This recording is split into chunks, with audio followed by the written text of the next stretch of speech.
വാർത്തകളിലേക്ക്. എറണാകുളം സ്ഥാനാർത്ഥിത്വത്തിൽ നിന്നും ഒഴിവാക്കപ്പെട്ട sitting seat MP KV Thomas Congress നേതൃത്വത്തിന് ആഞ്ഞടിച്ച് രംഗത്തെത്തി. കറിവേപ്പില പോലെ തന്നെ വലിച്ചെറിയാൻ ആർക്കുമാകില്ല, എന്ത് ചെയ്യണമെന്ന് അറിയാമെന്ന് KV തോമസ് ദില്ലിയിൽ പ്രതികരിച്ചു. എറണാകുളം സീറ്റ് നിഷേധിച്ചതിന് രാഷ്ട്രീയ ജീവിതത്തിലെ ഏറ്റവും വലിയ ഷോക്കാണെന്നും KV തോമസ് പറഞ്ഞു. തികച്ചും ആസൂത്രിതമായിട്ടായിരുന്നു KV തോമസിനെ എറണാകുളത്ത് നിന്നും AI ഗ്രൂപ്പുകൾ സംയുക്തമായി പുറത്താക്കിയത്. സോണിയാഗാന്ധിയുടെ വസതിയിൽ ചേർന്ന തെരഞ്ഞെടുപ്പ് സമിതി യോഗത്തിൽ KV തോമസിന് സീറ്റ് നൽകാനാവില്ല എന്നത് ഉമ്മൻചാണ്ടി, രമേശ് ചെന്നിത്തല, മുല്ലപ്പള്ളി രാമചന്ദ്രൻ എന്നിവർ ഒരുമിച്ചെടുത്ത തീരുമാനമാണെന്ന് നേതാക്കൾ അറിയിച്ചു. കേരള ഘടകത്തിന്റെ തീരുമാനത്തെ രാഹുൽ ഗാന്ധി എതിർത്തില്ല. KV തോമസിനെതിരെ എറണാകുളം ജില്ലയിലെ MLA-മാരുടെ കത്തും നേതാക്കൾ ഹൈക്കമാൻഡിന് കൈമാറി. ഇതോടെ KVക്ക് പുറത്തോട്ടുള്ള വഴി തെളിഞ്ഞു. ഇതിനെതിരെ രൂക്ഷമായ ഭാഷയിൽ KV തോമസ് പ്രതികരിച്ചു. രാഷ്ട്രീയ ജീവിതത്തിലെ വലിയ ഷോക്കാണ്. ഇപ്പൊ ഞാൻ ഷോക്ക്ഡ് ആൻഡ് പെയിൻഡ്. കാരണം എൻ്റെ രാഷ്ട്രീയ ജീവിതത്തിലെ ഏറ്റവും വലിയ ഷോക്കായത്. ഞാൻ സ്വപ്നം പോലും പ്രതീക്ഷിക്കാത്തൊരു കാര്യമാണ് ഉണ്ടായിരിക്കുന്നത്. കറിവേപ്പില പോലെ തന്നെ വലിച്ചെറിയാനാകില്ല. ഹൈബി ഈഡന് വേണ്ടി പ്രചാരണത്തിനിറങ്ങുന്ന കാര്യം ആലോചിച്ചിട്ടില്ലെന്നും KV തോമസ് വ്യക്തമാക്കി. എന്നെ അങ്ങനെ ആർക്കും കറിവേപ്പിലായിട്ട് കളയാൻ കഴിയത്തില്ല. എനിക്ക് നല്ല ആത്മവിശ്വാസമുണ്ട്. ഞാൻ പ്രവർത്തന രംഗത്തുണ്ടാകും, ഞാൻ ജനങ്ങളോടൊപ്പം ഉണ്ടാകും. ജനങ്ങളുടെ വിഷമങ്ങളിലും ജനങ്ങളുടെ വേദനകളിലും ഞാൻ അവരോടൊപ്പം ഒന്നുണ്ടാകും.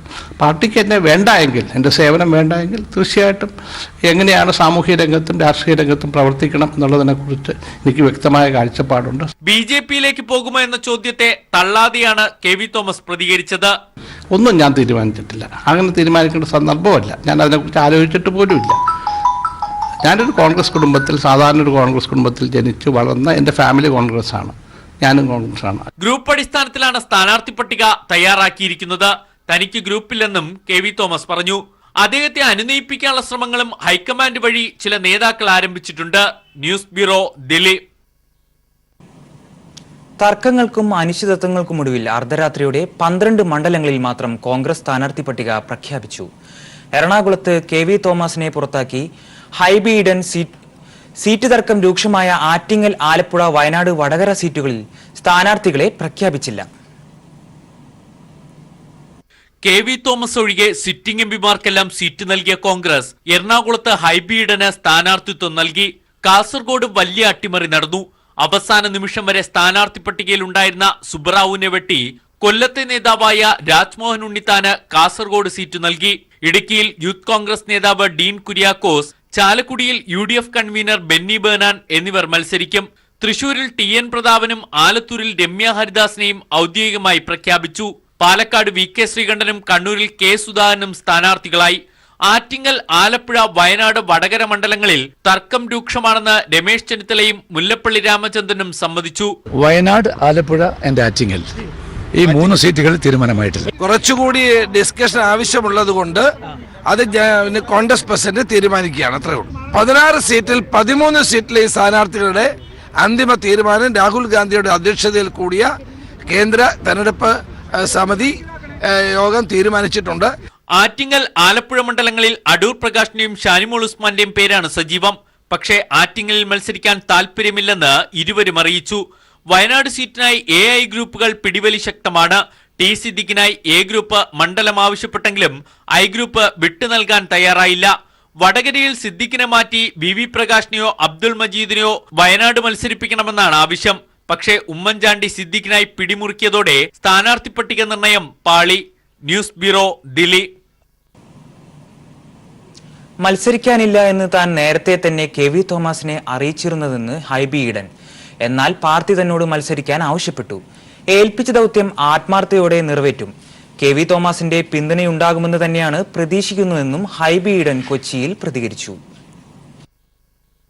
KPCC ലീഡർഷിപ്പും അഖിലേന്ത്യാ കോൺഗ്രസ് കമ്മിറ്റിയുടെ ഭാഗത്തു നിന്നും ഔദ്യോഗികമായ അറിയിപ്പ് ഇപ്പോഴാണ് ലഭിച്ചത്. തീർച്ചയായിട്ടും പാർട്ടി ഏൽപ്പിക്കുന്നൊരു ദൗത്യം ഒരിക്കലും ഈ സീറ്റിൽ ഒരു സിറ്റിംഗ് MLA എന്നുള്ള രീതിയിൽ മത്സരിക്കാൻ ആഗ്രഹിച്ചതല്ല. പക്ഷെ പാർട്ടി ഏൽപ്പിച്ചൊരു ദൗത്യം ഏറ്റവും ആത്മാർത്ഥതയോടുകൂടി എറണാകുളം എന്ന ഐക്യ ജനാധിപത്യ മുന്നണിയുടെ പൊന്നാപുരം കോട്ട കാത്തുസൂക്ഷിക്കുക എന്ന വലിയ ദൗത്യമാണ്. അത് ഏറ്റവും അധികം സത്യസന്ധതയോടും ആത്മാർത്ഥതയോടും കൂടി അത് നിറവേറ്റും. രാജ്മോഹൻ ഉണ്ണിത്താൻ സീറ്റ് നൽകിയതിനെതിരെ കാസർഗോഡ് വ്യാപക പ്രതിഷേധം. DCC അംഗങ്ങൾ രാജിവെച്ചേക്കുമെന്നാണ് സൂചന. സീറ്റ് നൽകുമെന്ന് പ്രതീക്ഷിച്ചിരുന്ന സുബ്ബയ്യ റായ് KPCC ഭാരവാഹിത്വം രാജിവെച്ചേക്കും. കൂടുതൽ വിവരങ്ങളുമായി സണ്ണി ജോസഫ് ചേരുന്നു കാസർഗോഡ് നിന്നും. സണ്ണി, ഇപ്പോൾ നടക്കുന്ന അനിശ്ചിതത്വങ്ങൾക്കിടയിൽ ഇത്തരത്തിലുള്ള നീക്കങ്ങൾ കോൺഗ്രസ് സ്ഥാനാർത്ഥി നിർണയത്തെ എങ്ങനെ ബാധിക്കും? എന്തൊക്കെയാണ് കൂടുതൽ വിവരങ്ങൾ? ഇഷാർ, ഇന്നലെ രാത്രിയിലാണ് 9 മണിയോടുകൂടിയാണ് രാജ്മോഹൻ ഉണ്ണിത്താന്റെ സ്ഥാനാർത്ഥിത്വം കാസർഗോഡ് ലോക്സഭാ മണ്ഡലത്തില് UDFന്റെ സ്ഥാനാർത്ഥിത്വം പ്രഖ്യാപിക്കപ്പെടുന്നത്. AICC ആസ്ഥാനത്ത് ഒരിക്കലും കാസർഗോഡ് രാജ്മോഹൻ ഉണ്ണിത്താന് സീറ്റ് നൽകുമെന്നൊരു പ്രതീക്ഷ കാസർഗോഡ് UDF പ്രവർത്തകർക്കോ കോൺഗ്രസുകാർക്കോ ഉണ്ടായിരുന്നില്ല. കോൺഗ്രസ് ജില്ലാ നേതൃത്വം മാറ്റങ്ങൾ ഉണ്ടാകാം. B. സുബ്ബയ്യയുടെ പേരാണ് ഏറ്റവും കൂടുതൽ പരിഗണിക്കപ്പെട്ടിരുന്നത്. കാരണം ഇന്നലെ രാത്രി ഏതാണ്ട് 9 മണി വരെ B. സുബ്ബയ്യ സ്ഥാനാർത്ഥിയാകും എന്ന നിലയിലുള്ള വാർത്തകളാണ് ഡൽഹിയിൽ നിന്ന് നമുക്ക് ലഭിച്ചുകൊണ്ടിരുന്നത്. DCC ഭാരവാഹികൾ ഇതിൽ മാറ്റം വരാൻ സാധ്യതയുണ്ടെങ്കിലും രാജ്മോഹൻ ഉണ്ണിത്താൻ വരുമെന്നൊരു പ്രതീക്ഷ ഇവർക്കാർക്കും ഉണ്ടായിരുന്നില്ല. പിന്നീട് ഉണ്ടായിട്ടുള്ളത് നേരത്തെ PC വിഷ്ണുനാഥിന്റെ പേര്, അതുപോലെ തന്നെ അബ്ദുള്ള കുട്ടി, T. സിദ്ദിഖ് തുടങ്ങിയവരുടെ പേരുകൾ പരിഗണിക്കപ്പെട്ടിരുന്നു. രാജ്മോഹൻ ഉണ്ണിത്താന്റെ പേര് വന്നതിന് ശേഷം കോൺഗ്രസിനകത്ത് വലിയ പ്രതിഷേധം ഉയർന്നു വന്നായിട്ടാണ് നമുക്ക് ലഭിക്കുന്ന സൂചനകൾ. കാരണം ഇന്നലെ DCC ഓഫീസിൽ മാധ്യമപ്രവർത്തകർ, DCC ഭാരവാഹികളുടെ, അതുപോലെ UDF നേതാക്കൾ MC കമറുദ്ദീൻ ജില്ലാ ചെയർമാൻ, അതുപോലെ Hakeem Kunnil DCC president, NA Nellikkunnu MLA, ലീഗിന്റെ ജില്ലാ ജനറൽ സെക്രട്ടറി അബ്ദുറഹ്മാൻ തുടങ്ങിയവരെല്ലാം DCC ഓഫീസിലുണ്ടായിരുന്നു. ധാരാളം പ്രവർത്തകരും ഭാരവാഹികളും ഉണ്ടായിരുന്നു. ഇവരെല്ലാം പ്രതീക്ഷിച്ച പോലെ സുബ്ബയ്യയുടെ അതുപോലെ മറ്റേതെങ്കിലും നേതാക്കളുടെ പേരായിരുന്നു പ്രതീക്ഷിച്ചിരുന്നത്. രാജ്മോഹൻ ഉണ്ണിത്താന്റെ പേര് വന്നതോടുകൂടി വലിയൊരു പ്രതിഷേധം പ്രവർത്തകർക്കിടയിൽ ഉണ്ടായി. രാത്രി വൈകി DCC ഓഫീസിന് മുമ്പിൽ പ്രതിഷേധം പ്രകടിപ്പിക്കുന്ന ദൃശ്യങ്ങൾ നമുക്ക് ലഭ്യമായിട്ടുണ്ട്. ശക്തമായ പ്രതിഷേധമാണ് പ്രവർത്തകർ പങ്കുവച്ചത്. 2 വിഭാഗമായി കോൺഗ്രസ് പ്രവർത്തകർ ചേരിതിരിയുന്ന അവസ്ഥ. ഔദ്യോഗിക പക്ഷത്തോടൊപ്പം പ്രതിഷേധമുയർത്തുന്ന മറ്റൊരു വിഭാഗവും നമുക്ക് കാണാൻ വേണ്ടി സാധിച്ചിട്ടുണ്ട്. ഇന്ന് ചിലപ്പോൾ DCC ഭാരവാഹികളുടെ യോഗം DCC ഓഫീസിൽ ചേരാനുള്ള സാധ്യതയുണ്ട്. ഔദ്യോഗികമായി യോഗം ചേരുന്നതായിട്ടുള്ള അറിയിപ്പുകളൊന്നും തന്നെ ഇല്ല എന്നാണ് DCC ഭാരവാഹികൾ നമ്മോട് പറഞ്ഞത്. പ്രവർത്തകർ, പ്രമുഖ നേതാക്കൾ എന്ന് DCC ഓഫീസിലെത്താനും സ്ഥിതിഗതികൾ വിലയിരുത്താനും ഇടയുണ്ട്. നിലവിൽ ആരും തന്നെ ഭാരവാഹിത്വങ്ങളൊന്നും രാജിവെച്ചിട്ടില്ല. അങ്ങനെയുള്ള സൂചനകൾ ലഭിക്കുന്നുണ്ട് പ്രതിഷേധം ഉയർന്നും. പക്ഷേ AICC നേതൃത്വം എടുത്ത തീരുമാനം എന്ന നിലയിൽ ഭാരവാഹികൾ ആ നിലയിൽ വലിയൊരു പ്രതിഷേധത്തിന് ഇറങ്ങാൻ ഈ അവസാന ഘട്ടത്തിൽ സാധ്യത കാണുന്നില്ല. സുബ്ബയ്യ KPCC അംഗമാണ്. അദ്ദേഹത്തിന്റെ പ്രതികരണം നമുക്ക് ഇതുവരെ ലഭ്യമായിട്ടില്ല. അദ്ദേഹം കടുത്ത നിരാശയിലും പ്രതിഷേധത്തിലുമാണ്. പക്ഷെ പരസ്യ പ്രതികരണത്തിന് ഇതുവരെ സുബ്ബയ്യ തയ്യാറായിട്ടില്ല. അദ്ദേഹം മുൻ DCC പ്രസിഡന്റ് ഐറാമയുടെ DCC പ്രസിഡന്റും അതുപോലെ കോൺഗ്രസിന്റെ മുൻ MP ഒക്കെ കാസർഗോഡ് MP ഒക്കെ ആയിരുന്ന ഐറാമയുടെ മകനാണ്. പല ഘട്ടങ്ങളിലും തെരഞ്ഞെടുപ്പുകളിൽ അദ്ദേഹത്തിന്റെ പേര് സജീവമായി പരിഗണിക്കുകയും അവസാന നിമിഷം അദ്ദേഹത്തിന് അവഗണിക്കുകയും ചെയ്യുന്ന ഒരു സ്ഥിതി അത് കോൺഗ്രസ് പ്രവർത്തകർ, പ്രത്യേകിച്ച് ഭാഷാ ന്യൂനപക്ഷങ്ങൾക്കിടയിൽ വലിയ പ്രതിഷേധം ഉയർത്തിയിട്ടുണ്ട്. ഇത്തവണ LDFനെതിരെ ശക്തനായ സ്ഥാനാർത്ഥി എന്ന നിലയിലാണ് B. സുബ്ബയ്യയുടെ പേര് പരിഗണിച്ചിരുന്നത്. അതുകൊണ്ട് തന്നെ അദ്ദേഹത്തിന് സീറ്റ് നിഷേധിച്ചതിൽ കോൺഗ്രസുമായി ബന്ധപ്പെട്ട ഭാഷാ ന്യൂനപക്ഷങ്ങൾ, പ്രത്യേകിച്ച് UDFനകത്ത് മഞ്ചേശ്വരം കാസർഗോഡ് മേഖലയിൽ നല്ല പ്രതിഷേധം ഉയർന്നു വരുന്നുണ്ട്. അല്പം കൂടി കഴിഞ്ഞു കഴിഞ്ഞാൽ എന്താണ് തുടർ നടപടികൾ എന്തൊക്കെയായിരിക്കുമെന്നും, അതുപോലെ ഇന്ന് രാജ്മോഹൻ ഉണ്ണിത്താൻ കാസർഗോഡേക്ക് വരാനുള്ള സാധ്യതയും ഉണ്ട്. കാരണം അദ്ദേഹം ഇപ്പം തിരുവനന്തപുരത്താണുള്ളത്. ഇന്നലെ തന്നെ അദ്ദേഹം പുറപ്പെടാനിടയുണ്ടെന്നാണ് നമുക്ക് മനസ്സിലാക്കാൻ വേണ്ടി സാധിച്ചത്. അദ്ദേഹം വന്നു കഴിഞ്ഞാൽ ഏത് രൂപത്തിലാണ് അദ്ദേഹത്തെ സ്വീകരിക്കുക എന്നുള്ള കാര്യങ്ങളൊക്കെ നമുക്ക് കാത്ത് കാണേണ്ടി വരും. സണ്ണി, അതുപോലെ തന്നെ സുബ്ബയ്യ റായ് KPCC ഭാരവാഹിത്വം രാജിവെച്ചേക്കുമെന്നുള്ള സൂചനയാണ് നമുക്കിപ്പോൾ ലഭിച്ചിട്ടുള്ളത്. ഇത്തരത്തിലുള്ള നീക്കം കോൺഗ്രസിലെ നേതാക്കൾക്കിടയിൽ ഭിന്നത രൂക്ഷമാക്കും എന്ന് തന്നെയാണോ മനസ്സിലാക്കേണ്ടത്? തീർച്ചയായിട്ടും സുബ്ബയ്യ പോലെ കോൺഗ്രസിലെ ഒരു മുതിർന്ന നേതാവാണ് അദ്ദേഹം. അഭിഭാഷകനാണ്. കാസർഗോഡ് നല്ല അടിവേരുകളുള്ള ഒരു പ്രവർത്തകനാണ്, നേതാവ് കൂടിയാണ് അദ്ദേഹം. അപ്പൊ അദ്ദേഹത്തിന്റെ സീറ്റ് നിഷേധിച്ചതിൽ തീർച്ചയായിട്ടും കോൺഗ്രസിനകത്ത് പ്രതിഷേധമുണ്ട്. അദ്ദേഹം ഉമ്മൻചാണ്ടിയോട് വളരെ അടുപ്പം സൂക്ഷിക്കുന്ന നേതാവാണ്. അതുപോലെ A ഗ്രൂപ്പിന്റെ വക്താവും അവരുടെ പ്രവർത്തകരും അവരുടെ നേതാവും ഒക്കെ ആയിട്ട് പ്രവർത്തിക്കുകയും അണികൾക്കിടയിൽ നല്ല സ്വാധീനവും ബന്ധങ്ങളുള്ള ഒരു പ്രവർത്തകനാണ്. ആ നിലയിൽ സ്വാഭാവികമായിട്ട് അത് വലിയൊരു പ്രതിഷേധത്തിന് ഇടവെക്കും എന്ന് തന്നെ വേണം നമുക്ക് കാണാൻ. മറ്റ് LDFന്റെ സ്ഥാനാർത്ഥി KP സതീശചന്ദ്രനോട് മുഖാമുഖം നിൽക്കാൻ സാധിക്കുന്ന ഒരു സ്ഥാനാർത്ഥിയല്ല എന്ന ഒരു അഭിപ്രായമാണ് കോൺഗ്രസ് പ്രവർത്തകർക്കിടയിൽ. കാരണം രാജ്മോഹൻ ഉണ്ണിത്താന് അനുയായികളോ ഏതെങ്കിലും തരത്തിലുള്ള അദ്ദേഹത്തെ പിന്തുണയ്ക്കുന്ന പ്രവർത്തകരോ ഗ്രൂപ്പുകളോ ഒന്നും തന്നെ ഇല്ലാത്ത ഒരു പ്രദേശമാണ് കാസർഗോഡ്. എല്ലാ തെരഞ്ഞെടുപ്പുകളിലും തോറ്റ പാരമ്പര്യം മാത്രമുള്ള രാജ്മോഹൻ കാസർഗോഡ് ആ തോൽവിയുടെ എണ്ണത്തിൽ ഒന്നും കൂടെ കൂട്ടും മാത്രമേ ആ നിലയിലുള്ള ഒരു വികാരമാണ് പ്രവർത്തകർ നമ്മോട് ഷെയർ ചെയ്തത്. അവർക്ക് താല്പര്യം കാസർഗോഡ് ജില്ലയിൽ നിന്നുള്ള സ്ഥാനാർത്ഥി, അതല്ലെങ്കിൽ കേരളം അറിയപ്പെടുന്ന മറ്റ് പൊതുപ്രവർത്തകർക്കാകെ സ്വീകാര്യനായ ഒരു സ്ഥാനാർത്ഥി, അവർ സിദ്ദീഖിനെയോ അബ്ദുള്ളക്കുട്ടിയോ PC വിഷ്ണുനാഥിനെ പോലുള്ള നേതാക്കൾ സ്ഥാനാർത്ഥിയായി എത്തുമെന്ന പ്രതീക്ഷയാണ് വെച്ചിരുന്നത്. പക്ഷെ അത് സാധിക്കാതെ വന്നതിലുള്ള നിരാശ തീർച്ചയായിട്ടും തെരഞ്ഞെടുപ്പിലും അതിന്റെ പല ഘട്ടങ്ങളിലും പല രൂപത്തിലായിട്ട് അത് പരസ്യ പ്രതികരണത്തിനപ്പുറം ചിലപ്പം അടിയൊഴുക്കുകളിലൂടെയൊക്കെ സംഭവിക്കാനിടയുണ്ട്. കാരണം ഇത്തരം സ്ഥാനാർത്ഥികളെ അടിച്ചേൽപ്പിക്കുന്നത് യഥാർത്ഥത്തില് കാസർകോട്ടെ കോൺഗ്രസ് പ്രവർത്തകരെ സംബന്ധിച്ച് വലിയ നിരാശയുണ്ടാക്കുന്നത്. കല്യോട്ട് സംഭവത്തെ, പെരിയ കൊലപാതകത്തെ തുടർന്ന് വലിയ പ്രതീക്ഷ വെച്ച് പുറത്തുകയായിരുന്നു. സഹതാപത്തരംഗം ഉയർത്തി കാസർഗോഡ് ലോക്സഭാ മണ്ഡലം പിടിച്ചെടുക്കാമെന്നുള്ള പ്രതീക്ഷ കോൺഗ്രസ് വെച്ച് പുലർത്തിയിരുന്നു. പക്ഷെ കുറച്ച് ദിവസങ്ങളായി ആ പ്രതീക്ഷയിൽ അവർ നിരാശരാണ്. ഉദ്ദേശിച്ച രീതിയിലുള്ള ഫലം കാണുവാൻ അല്ലെങ്കിൽ സാധ്യത ഇല്ല. LDFന്റെ സ്ഥാനാർത്ഥി പ്രഖ്യാപനം വന്നതോടെ കോൺഗ്രസിൽ പല നേതാക്കൾ മത്സരിക്കാൻ പോലും താല്പര്യം പ്രകടിപ്പിക്കാത്ത നിലയിലേക്ക് കാര്യങ്ങൾ നീങ്ങിയിരുന്നു. പലരും പറഞ്ഞു സതീഷ് ചന്ദ്രനോട് മത്സരിക്കാൻ ഞങ്ങളില്ല എന്ന നിലയിലുള്ള പ്രതികരണമാണ് കോൺഗ്രസിന്റെ പല നേതാക്കളിൽ നിന്നും ഉണ്ടായത്. അപ്പൊ ആദ്യഘട്ടത്തിൽ, പ്രചാരണത്തിന്റെ ആദ്യഘട്ടത്തിൽ തന്നെ തോൽവി അംഗീകരിക്കുന്ന ഒരു സ്ഥിതിവിശേഷം UDFനെ സംബന്ധിച്ച് കാസർഗോഡ് രൂപപ്പെട്ടിട്ടുണ്ട്. ഇനി വരും മണിക്കൂറുകളിലോ ദിവസങ്ങളിലോ അത് ഏത് രൂപത്തിലെല്ലാം പുറത്തേക്ക് വരും എന്നുള്ളത് നമുക്ക് കാത്തിരിക്കേണ്ടി വരും. ഈഷ. ശരി സണ്ണി, വിവരങ്ങളുമായി കാസർഗോഡ് നിന്നും സണ്ണി ജോസഫാണ് നമ്മോടൊപ്പം ചേർന്നത്. തനിക്ക് മത്സരിക്കാൻ അവസരം നൽകിയ KPCCയോട് നന്ദി രേഖപ്പെടുത്തുന്നതായി ആന്റോ ആന്റണി. MP എന്ന നിലയിൽ തന്റെ കഴിഞ്ഞ 10 വർഷത്തെ പ്രവർത്തനങ്ങളുടെ മികവ് ജനങ്ങൾ വിലയിരുത്തുന്ന തെരഞ്ഞെടുപ്പ് കൂടിയാണ് ഇതെന്ന് ആന്റോ ആന്റണി വ്യക്തമാക്കി. എനിക്ക് ഒരിക്കൽ കൂടി പത്തനംതിട്ട പാർലമെന്റിനെ പ്രതിനിധീകരിക്കാൻ അവസരം നൽകിയ ഇന്ത്യൻ നാഷണൽ കോൺഗ്രസ് എന്ന് പറയുന്ന മഹത്തായ പ്രസ്ഥാനത്തോട് ഉള്ള എൻ്റെ കടപ്പാട് ഞാനിവിടെ അറിയിക്കട്ടെ. നിശ്ചയമായും കഴിഞ്ഞ 5 വർഷക്കാലത്തെ കഴിഞ്ഞ ജനപ്രതിനിധിയായിരുന്ന കാലഘട്ടത്തെ പ്രവർത്തനം വിലയിരുത്തപ്പെടുമെന്നുള്ളത് സ്വാഭാവികമാണല്ലോ. അപ്പോൾ ജനങ്ങൾക്ക് മുന്നിൽ അഭിമാനിക്കാൻ കഴിയത്തക്ക തരത്തിലുള്ള പ്രവർത്തനം തന്നെയാണ് കാഴ്ചവെച്ചിട്ടുള്ളത്. ദേശീയ രാഷ്ട്രീയമായിരിക്കും ഏറ്റവും കൂടുതൽ പ്രതിപാദിക്കപ്പെടാൻ പോകുന്നത്, അതോടൊപ്പം സംസ്ഥാന രാഷ്ട്രീയവും. രാജ്യം ആര് ഭരിക്കണമെന്ന് തീരുമാനിക്കപ്പെടുന്ന വിധിനിർണായകമായ തെരഞ്ഞെടുപ്പാണ്. സ്ഥാനാർത്ഥി പട്ടിക താമസിച്ചു എന്നുള്ളത് കൊണ്ട് അത് തെരഞ്ഞെടുപ്പ് പ്രചരണത്തെ ബാധിക്കില്ല എന്നുള്ളത് കഴിഞ്ഞ തെരഞ്ഞെടുപ്പുകളൊക്കെ തെളിയിച്ചിട്ടുണ്ട്. BJP BDJS സീറ്റ് വിഭജന തർക്കം മൂലം BJP സ്ഥാനാർത്ഥി നിർണയം നീളുന്നു. തൃശൂരിൽ തുഷാർ വെള്ളാപ്പള്ളി മത്സരിക്കുമോ എന്നതിൽ വ്യക്തതയില്ലാത്തതിനാൽ വെച്ചുമാറേണ്ട സീറ്റുകളിലും സ്ഥാനാർത്ഥികളിലും അനിശ്ചിതത്വത്തിലാണ്. തുഷാർ വെള്ളാപ്പള്ളിയോട് ദില്ലിയിലെത്താൻ NDA നേതൃത്വം ആവശ്യപ്പെട്ടിട്ടുണ്ട്. തൃശൂരിൽ തുഷാർ ഇല്ലെങ്കിൽ K സുരേന്ദ്രന് സീറ്റ് നൽകുക, പത്തനംതിട്ടയിൽ സംസ്ഥാന പ്രസിഡന്റ് ശ്രീധരൻപിള്ളിയെ നിർത്തുക എന്ന ഫോർമുലയാണ് ചർച്ച ചെയ്യുന്നത്. എന്നാൽ PS ശ്രീധരൻപിള്ളിയെ മത്സരിപ്പിക്കരുതെന്ന നിലപാടിലാണ് V മുരളീധരൻ വിഭാഗം. അൽഫോൺസ് കണ്ണന്താനവും പത്തനംതിട്ടയിൽ കണ്ണുവച്ചിട്ടുണ്ട്. ആദ്യഘട്ട തിരഞ്ഞെടുപ്പ് നടക്കുന്ന 91 സീറ്റുകളിലേക്കുള്ള സ്ഥാനാർത്ഥികളെ പ്രഖ്യാപിക്കുന്നതിലാണ് കേന്ദ്ര നേതൃത്വത്തിന്റെ ശ്രദ്ധ. എന്നാൽ കേരളത്തിലെ സ്ഥാനാർത്ഥികളെ പ്രഖ്യാപിക്കുന്നത് വൈകരുതെന്ന ആവശ്യം നേതാക്കൾ കേന്ദ്ര നേതൃത്വത്തെ അറിയിച്ചിട്ടുണ്ട്.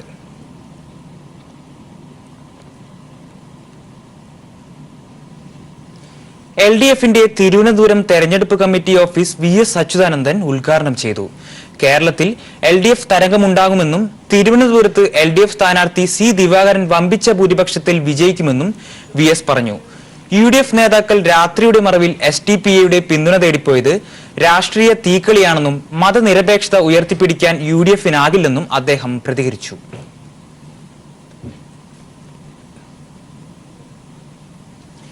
വടകരയിലെ LDF സ്ഥാനാർത്ഥി P ജയരാജന് മണ്ഡലത്തിലെങ്ങും ആവേശകരമായ വരവേൽപ്പ്. പൊള്ളുന്ന വേനൽ ചൂടിനെ പോലും അവഗണിച്ച് നിരവധി പേരാണ് സ്ഥാനാർത്ഥിയെ സ്വീകരിക്കാനെത്തുന്നത്. സ്ഥാനാർത്ഥിക്ക് കെട്ടിവെക്കാനുള്ള തുക പേരാമ്പ്രയിലെ സുഭിക്ഷ ജീവനക്കാർ നൽകി.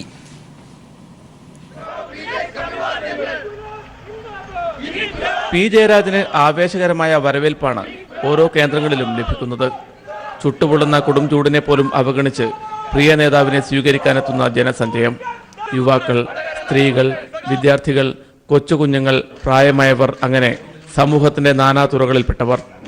വഴിയിൽ കാണാൻ കാത്തു നിൽക്കുന്നവരോട് കൈ ഉയർത്തി അഭിവാദ്യം ചെയ്ത് അരികിലെത്തുന്നവരുടെ കൈപിടിച്ച് കുശലം പറഞ്ഞ് സെൽഫി എടുക്കാൻ ചേർത്ത് നിർത്തി അവരിൽ ഒരാളായി PJ. പേരാമ്പ്ര മണ്ഡലത്തിലെ രക്തസാക്ഷി കുടുംബാംഗങ്ങളെ സന്ദർശിച്ചു. ശേഷം ചേർമല സാംബവ കോളനിയിലേക്ക് മുദ്രാവാക്യം വിളികളോടെ സ്വീകരണം. കോളനി നിവാസികളോട് ചെറുഭാഷണം. ഇന്ത്യൻ ലോക്സഭയിൽ ഇടതുപക്ഷത്തിന് കൂടുതൽ അംഗസംഖ്യ ഉണ്ടാവണമെങ്കിൽ വടകര പാർലമെന്റിൽ ജയിക്കണം. കഴിഞ്ഞ 2 തവണ നമുക്ക് നഷ്ടപ്പെട്ട മണ്ഡലമാണ്. പക്ഷേ ഇത്തവണ കഴിഞ്ഞ തവണ ഇല്ലാത്ത ചില ഘടക കക്ഷികൾ ഇപ്പോൾ LDFന്റെ ഭാഗമായി വന്നിട്ടുണ്ട്. ഇടതുപക്ഷ ജനാധിപത്യ മുന്നണി കൂടുതൽ ബഹുജന പിൻബലമുള്ള ഒരു ശക്തിയായിട്ട് മാറിയിരിക്കുകയാണ്. അപ്പോൾ തീർച്ചയായിട്ടും വടകര മണ്ഡലം LDFന് ജയിക്കാനാവും, അതും നല്ല ഭൂരിപക്ഷത്തോടെ ജയിക്കാനാവും. അപ്പോൾ അതിനുവേണ്ടി നിങ്ങൾ ഓരോരുത്തരും പ്രവർത്തിക്കണം എന്നാണ് എനിക്ക് അഭ്യർത്ഥിക്കാനുള്ളത്. പേരാമ്പ്ര സുഭിക്ഷയിലെ സ്ത്രീ തൊഴിലാളികൾ കെട്ടിവെക്കാനുള്ള കാശ് നൽകിയാണ് തങ്ങളുടെ പ്രിയങ്കരനായ സ്ഥാനാർത്ഥിയെ വരവേറ്റത്. കഴിഞ്ഞ 2 തവണയും നഷ്ടപ്പെട്ട വടകര മണ്ഡലം പിടിച്ചെടുക്കുന്നതിന് വേണ്ടിയാണ് CPIMന്റെ സമുന്നതനായ നേതാവ് P. ജയരാജനെ തന്നെ LDF ഇവിടെ രംഗത്തിറക്കിയിരിക്കുന്നത്. അതിനുള്ള എല്ലാ പ്രവർത്തനങ്ങളും ഇവിടെ നടന്നു വരികയാണ്. ആവേശകരമായ തെരഞ്ഞെടുപ്പ് പ്രചാരണ പ്രവർത്തനങ്ങളാണ് വടകരയിൽ നടന്നുകൊണ്ടിരിക്കുന്നത്. പ്രചാരണത്തിന്റെ ആദ്യഘട്ടത്തിൽ തന്നെ ബഹുദൂരം മുന്നേറിയിരിക്കുകയാണ് P. ജയരാജൻ. വടകരയിൽ നിന്നും ക്യാമറമാൻ ജിബേഷിനൊപ്പം PV കുട്ടൻ. കോഴിക്കോട് മിഠായി തെരുവിലാണ് പ്രദീപ് കുമാർ പ്രധാനമായും പര്യടനം നടത്തിയത്. രാഷ്ട്രീയവും വികസനവും ചർച്ച ചെയ്യുന്ന തന്റെ സ്വന്തം കോഴിക്കോട്ടെ ജനത തന്നെ കൈവിടില്ലെന്ന ആത്മവിശ്വാസമുണ്ടെന്ന് പ്രദീപ് കുമാർ പ്രതികരിച്ചു. കോഴിക്കോട് മണ്ഡലം ഇടതുപക്ഷ സ്ഥാനാർത്ഥി Pradeep Kumar Devagiri convent, medical college, Chevarambalam, Pottammal എന്നിവിടങ്ങളിലാണ് പര്യടനം നടത്തിയത്. പടക്കം പൊട്ടിച്ചും ഹാരാർപ്പണം നടത്തിയുമാണ് പ്രവർത്തകരും നാട്ടുകാരും അദ്ദേഹത്തെ വരവേറ്റത്.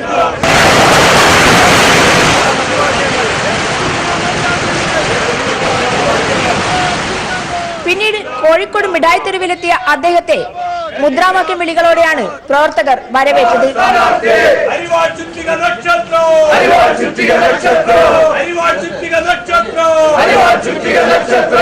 രാഷ്ട്രീയവും വികസനവും ചർച്ച ചെയ്യുന്ന തന്റെ സ്വന്തം കോഴിക്കോട്ടെ ജനത തന്നെ കൈവിടില്ലെന്ന ആത്മവിശ്വാസമുണ്ടെന്ന് പ്രദീപ് കുമാർ പ്രതികരിച്ചു. ഇന്ന് പ്രധാനമായിട്ട് ഇതൊരു രാഷ്ട്രീയമായിട്ടുള്ള പോരാട്ടമാണ്. ഒന്ന്, രണ്ടാമത് നാടിന്റെ വികസന പ്രവർത്തനങ്ങൾ ചർച്ച ചെയ്യുന്നു. അതിൽ നമുക്ക് എന്താ പറയുക, നമ്മളെ എതിർക്കാൻ വരുന്ന ആളുകൾക്ക് കെട്ടിവെച്ച കാശ് കിട്ടാത്ത നിലയിലാവും വികസനം ചർച്ച ചെയ്താൽ, വികസനം മാത്രം ചർച്ച ചെയ്താൽ. കേന്ദ്രത്തിൽ മതനിരപേക്ഷ സർക്കാരിനു വേണ്ടി ഇടതുപക്ഷത്തിന്റെ വിജയം അനിവാര്യമാണെന്നും അദ്ദേഹം കൂട്ടിച്ചേർത്തു. പ്രചരണത്തിൽ ഏറ്റവും പ്രധാനം ഒന്നാമത്തെ രാഷ്ട്രീയമാണ്. അത് ഇന്ത്യയിലെ മതേതര ഇന്ത്യയുടെ രാഷ്ട്രീയാധികാരത്തിന് വർഗീയവാദികൾ കൊണ്ട് പുറന്തള്ളുക എന്നുള്ളതിൻ്റെ അജണ്ട. ഒരു മതേതര സർക്കാർ ഇവിടെ കൊണ്ടുവരിക എന്നുള്ള അജണ്ട അതുതന്നെയാണ് ഒന്നാമത്തത്. വരുന്ന മതേതര സർക്കാരിന് അടിയുറച്ച പിന്തുണയാണ്. അത് ആര് നയിക്കുന്ന സർക്കാരാണെങ്കിലും LDFന്റെ MP മാർക്ക് കൊടുക്കാൻ പോകുന്നത്. ഇവിടെ രൂപം കൊള്ളുന്നൊരു മതേതര സർക്കാരിന് പിന്തുണ നൽകാൻ LDFന്റെ ഒരു MPയെയും ഒരു റിസോർട്ടിലും കൊണ്ടുപോയി സംരക്ഷിക്കേണ്ട സാഹചര്യം ഉണ്ടാവില്ല. വികസനവും രാഷ്ട്രീയവും ചർച്ച ചെയ്താൽ തന്റെ സ്വന്തം ജനത, കോഴിക്കോടിന്റെ ജനത തന്നെ കൈവിടില്ല എന്ന ആത്മവിശ്വാസത്തിലാണ് പ്രദീപ് കുമാർ. കോഴിക്കോട് നിന്നും ക്യാമറമാൻ ഇക്ബാൽ വട്ടകുളത്തിനൊപ്പം PV ജോഷില. രാജ്യത്തിന്റെ ഭരണം കോർപ്പറേറ്റുകൾ പിടിച്ചടക്കിയെന്ന് സിനിമാ സംവിധായികയും മാധ്യമപ്രവർത്തകയുമായ വിധു വിൻസെന്റ്. ഇനി ശരിയായ പക്ഷം നിന്നാലേ ജനാധിപത്യ ഭരണം സാധ്യമാകൂ എന്നും വിധു വിൻസെന്റ് പ്രതികരിച്ചു. മാൻഹോൾ എന്ന സിനിമയിലൂടെ സാധാരണക്കാരന്റെ പ്രശ്നങ്ങൾ വെള്ളിത്തിരയിലൂടെ ജനങ്ങളുടെ മുന്നിൽ എത്തിച്ച പ്രശസ്ത സംവിധായക വിധു വിൻസെന്റ്, മാധ്യമപ്രവർത്തക, നമ്മളോടൊപ്പമുണ്ട്. ഇന്നത്തെ ദേശീയ രാഷ്ട്രീയ പ്രശ്നങ്ങളും അതുപോലെ തന്നെ ഒരു തെരഞ്ഞെടുപ്പിലൂടെ കടന്നു പോകുന്നത്. അപ്പോൾ ഒരു മാധ്യമപ്രവർത്തകയുടെ അനുഭവങ്ങൾ, പ്രത്യേകിച്ച് ഒരു സാംസ്കാരിക പ്രവർത്തക, അതിനൊപ്പം തന്നെ ചലച്ചിത്ര സംവിധായിക, ഇപ്പോഴത്തെ ഒരു രാഷ്ട്രീയ സാഹചര്യം എങ്ങനെ വിലയിരുത്തുന്നു? ഒരുപക്ഷെ നമ്മുടെ രാഷ്ട്രം മുഴുവൻ അങ്ങേയറ്റം നിശ്ചിത ബുദ്ധിയോട് കൂടിയിട്ട് തങ്ങളുടെ സമ്മതിദാനാവകാശം വിനിയോഗിക്കേണ്ട ഒരു സമയമാണിത്. കാരണം അത്രയും തീവ്രമായ രീതിയിൽ ഒരുപക്ഷെ വലതുപക്ഷ ശക്തികൾ ശക്തമായിരിക്കുന്ന ഒരു സമയം കൂടിയാണിത്. രാജ്യത്തെ മുഴുവൻ ഒരുപക്ഷെ തീരെഴുതി കൊടുക്കുന്ന നിലയിൽ, ഇപ്പം ഈ കോർപ്പറേറ്റ് അധികാരികൾക്ക് തീരെഴുതി കൊടുക്കുന്ന നിലയിൽ ഒരു രാജ്യഭരണം പോലും നിലവിലില്ല. മൊത്തത്തിൽ ഒരു കോർപ്പറേറ്റ് മയമാണ് നമ്മൾ എല്ലായിടത്തും കാണുന്നത്. അപ്പം ഇത് മാത്രമല്ല, ഇപ്പൊ ഞാനിങ്ങനെ ആലോചിക്കായിരുന്നു, ഇപ്പൊ നമ്മൾ കേരളത്തിൽ പ്രത്യേകിച്ചും സ്ത്രീ അവകാശങ്ങളെ സംബന്ധിച്ചുള്ള ചർച്ചകൾ ഏറ്റവും തീക്ഷ്ണമായിരിക്കുന്ന ഒരു സമയം കൂടിയിട്ടാണിത്. പിന്നെ നമ്മൾ ഈ അടുത്ത കാലം വരെ നമ്മളിപ്പോ കണ്ടത് നമ്മുടെ നിരത്തുകളിലൊക്കെ വിദ്യാസമ്പന്നരായിട്ടുള്ള സ്ത്രീകൾ കൂടിയിട്ട് ഞങ്ങൾ ആർത്തവമുള്ളവരാണ്, അശുദ്ധരാണ് എന്ന് നിലവിളിക്കുന്ന കാഴ്ച നമ്മൾ കാണുന്നു. ഭരണഘടന നമുക്ക് നൽകിയിരിക്കുന്ന തുല്യാവകാശത്തെ സംബന്ധിച്ചും തുല്യനീതിയെ സംബന്ധിച്ചുമുള്ള എല്ലാത്തരം വിധികളെയും കാറ്റിൽ പറത്തിക്കൊണ്ട് കാര്യങ്ങൾ കൈകാര്യം ചെയ്യാൻ മാത്രം ശക്തരായിരിക്കുന്നു ഒരുപക്ഷെ വലതുപക്ഷ ശക്തികൾ. ഇവിടെയാണ് എനിക്ക് തോന്നുന്നു വളരെ ജാഗ്രതയും വളരെ സൂക്ഷ്മമായും ഇവിടെയുള്ള ആണും പെണ്ണുമൊക്കെ നമ്മൾ എവിടെ നിൽക്കണം, നമ്മൾ ആരോടൊപ്പം നിൽക്കണം എന്നുള്ളൊരു കാര്യം ആലോചിക്കേണ്ടത്. ഇത്ര നാളും ഒരുപക്ഷെ മാധ്യമപ്രവർത്തക എന്ന നിലയിൽ ചിലപ്പോഴും ഒരുപക്ഷെ ചില കാര്യങ്ങളിൽ കൃത്യമായ നിലപാടുകൾ എടുക്കാൻ കഴിഞ്ഞിട്ടില്ലെങ്കിൽ ഇനിയുള്ള സമയം ഒരു പക്ഷത്തിന്റെ ഒപ്പം തന്നെ നിൽക്കണമെന്ന്. കാരണം ഇതിനകത്ത് പക്ഷം ചേരലിന്റെ ഒരു കാലം തന്നെയാണത്. പക്ഷം ചേരൽ എന്ന് പറയുന്നത് എന്താ പറയാ, ഏതെങ്കിലും ഒരു പക്ഷം ചേരുന്നത് അപകടമല്ല, പ്രത്യേകിച്ച് പ്രത്യുത അപകടത്തിൽ നിന്ന് നമ്മളെ രക്ഷിക്കാനാണ് എന്നുള്ള ഒരു അവസ്ഥ കൂടി ഇപ്പോൾ നിലവിൽ വന്നിരിക്കുന്നു. പ്രത്യേകിച്ചും സ്ത്രീകള് നമ്മുടെ അവകാശങ്ങൾ തിരിച്ചറിഞ്ഞുകൊണ്ട് ചില അവകാശങ്ങളിലേക്കുള്ള നടന്നുകയറ്റം കൂടിയിട്ടാണ് ഈ കാലത്ത് നമ്മൾ കരഗതമാക്കേണ്ടതെന്ന് ആലോചിച്ചുകൊണ്ട് നമ്മൾ നമ്മുടെ പക്ഷങ്ങൾ തീരുമാനിക്കുക എന്ന് മാത്രമേ പറയാനുള്ളൂ. കോർപ്പറേറ്റ് ഭരണം, സ്ത്രീ തുല്യത, അതുപോലെ തന്നെ തന്റെ പക്ഷം ഏത് എന്നുകൂടി വെളിപ്പെടുത്തിക്കൊണ്ടാണ് വിധു വിൻസെന്റ് നമ്മളോട് സംസാരിച്ചത്. ക്യാമറമാൻ പ്രമോദ് പന്നിയോടിനൊപ്പം രാജ്കുമാർ. KM മാണിക്കും ജോസ് കെ മാണിക്കും കീഴടങ്ങി വീണ്ടും PJ ജോസഫ് MLA. അപമാനിച്ചവരുടെ വിജയത്തിനായി പ്രവർത്തിക്കുമെന്ന് ജോസഫ് പറഞ്ഞു. പാർട്ടിയിൽ ഇരട്ട നീതിയാണെന്നും ജോസഫ് തൊടുപുഴയിൽ നടത്തിയ വാർത്താ സമ്മേളനത്തിൽ പറഞ്ഞു. കേരള കോൺഗ്രസ് എമ്മിലെ ഏകാധിപത്യത്തിനെതിരെ വർക്കിംഗ് ചെയർമാൻ PJ ജോസഫ് പൊട്ടിത്തെറിച്ചു. എന്നെ മനഃപൂർവ്വമായി മാറ്റി നിർത്തുന്നതിന് വേണ്ടി ഈ പ്രാദേശികവാദം ഉന്നയിച്ചതാണ്. അത് ഈ പാർട്ടിയുടെ ഇതുവരെയുള്ള കീഴ്വഴക്കങ്ങൾക്കെതിരാണ്. പാർട്ടിയിൽ തനിക്കും ജോസ് കെ മാണിക്കും രണ്ട് നീതിയാണെന്നും അദ്ദേഹം പറഞ്ഞു. ശ്രീ ജോസ് കെ മാണി രാജ്യസഭയിലേക്ക് അദ്ദേഹത്തെ നിശ്ചയിച്ചപ്പോൾ പാർട്ടിയുടെ പാർലമെന്ററി പാർട്ടി കൂടിയാണ് ആ നിശ്ചയം എടുത്തത്. അതുപോലെ തന്നെ അത് മാണി സാറിന്റെ വീട്ടിൽ വെച്ചായിരുന്നു. പാർലമെന്ററി പാർട്ടിയിൽ ഞാൻ ഈ ആവശ്യം ഉന്നയിച്ചു, നടപ്പാക്കി തരണമെന്ന് അഭ്യർത്ഥിച്ചു. ജോസ് കെ മാണിയെ തിരഞ്ഞെടുത്ത ആ രീതിയാണെങ്കിൽ പാർലമെന്ററി പാർട്ടി കൊണ്ട് മറ്റൊരു ചർച്ചയില്ല, തീരേണ്ടതാണ്. പക്ഷെ അതിന് പകരം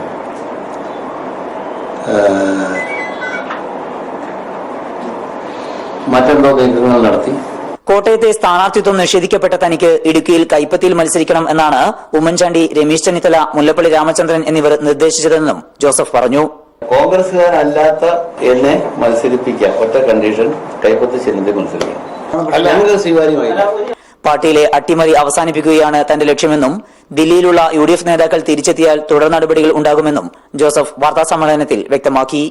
ന്യൂസ് ബ്യൂറോ, ഇടുക്കി. കൊല്ലത്ത് വനിതാ പാർലമെന്റ് ചേർന്നു.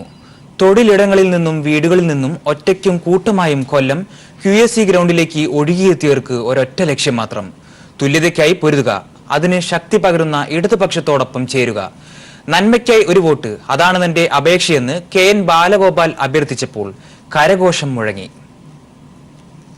കൊല്ലം പാർലമെന്റ് മണ്ഡലം LDF സ്ഥാനാർത്ഥി KN ബാലഗോപാലിന്റെ വിജയം സുനിശ്ചിതമാക്കുമെന്ന് പ്രഖ്യാപിച്ചു ചേർന്ന ഇരവിപുരം മണ്ഡലം വനിതാ പാർലമെന്റ് അക്ഷരാർത്ഥത്തിൽ മഹാവിജയത്തിന്റെ സൂചനയായി. ബനിയാന്യൂതനായി കടന്നുവന്ന സ്ഥാനാർത്ഥി KN ബാലഗോപാലിനെ സദസ്സ് ഒന്നടങ്കം എഴുന്നേറ്റ് നിന്ന് കരഘോഷത്തോടെ വരവേറ്റു. രാജ്യത്തെ വർഗീയ ഫാസിസ്റ്റുകളുടെ കൈകളിൽ നിന്നും മോചിപ്പിക്കാൻ സ്ത്രീ സമൂഹം ഒന്നടങ്കം രംഗത്ത് വരണമെന്ന അഭ്യർത്ഥനയോടെ അദ്ദേഹത്തിന്റെ ചെറുപ്രസംഗം. നന്മയുടെ രാഷ്ട്രീയമായ ഇടതുപക്ഷ രാഷ്ട്രീയം എന്നും ഒപ്പമുണ്ടാകുമെന്നും അദ്ദേഹം പറഞ്ഞപ്പോൾ നിലയ്ക്കാത്ത കയ്യടി. ഞാനും നിങ്ങളുമെല്ലാം പ്രതിനിധാനം ചെയ്യുന്ന രാഷ്ട്രീയം, ആശയം ഈ പറഞ്ഞ നന്മയുടെ രാഷ്ട്രീയമാണ്. അതിന്റെ ഭാഗമായി ഞാൻ നിങ്ങൾക്കൊപ്പം ഉണ്ടാകും. സംവിധായക വിധു വിൻസെന്റ് ഉദ്ഘാടനം ചെയ്തു. എഴുത്തുകാരി VS ബിന്ദു മുഖ്യപ്രഭാഷണം നടത്തി. ന്യൂസ് ബ്യൂറോ, കൊല്ലം.